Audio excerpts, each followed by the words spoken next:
topic is Columbus eclipse. Columbus eclipse sa Bible. Walang direktang Columbus eclipse sa Bible, pero may mga talakay tungkol sa mga signs sa langit. According to Luke 21 verse 25, there will be signs in the sun, moon, and stars, brothers and sisters. So, mga eclipse ay minsan nakikita bilang signs o symbols ng important events. So, this is an eclipse in the Bible. Thank you and God bless to all.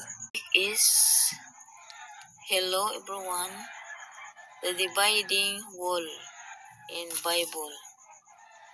The dividing wall sa Bible, the dividing wall ay tumutukoy sa paghati ng mga grupo o pagkakaisa.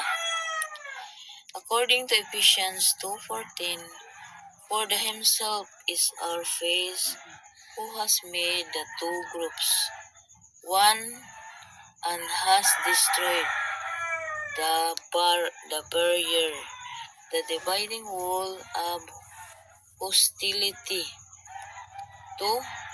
Si Jesus ang nagwasak ng dividing wall sa pagitan ng Jews at Gentiles. Is our deficiency. What mean of this in the Bible? Our deficiency in the Bible, our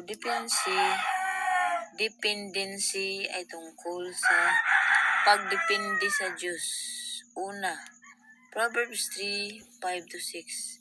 Trust in the Lord with all your heart and lean not on your own understanding. 2. Pagkilala na tayo ay depende sa Diyos sa lahat ng bagay. So, our dependency.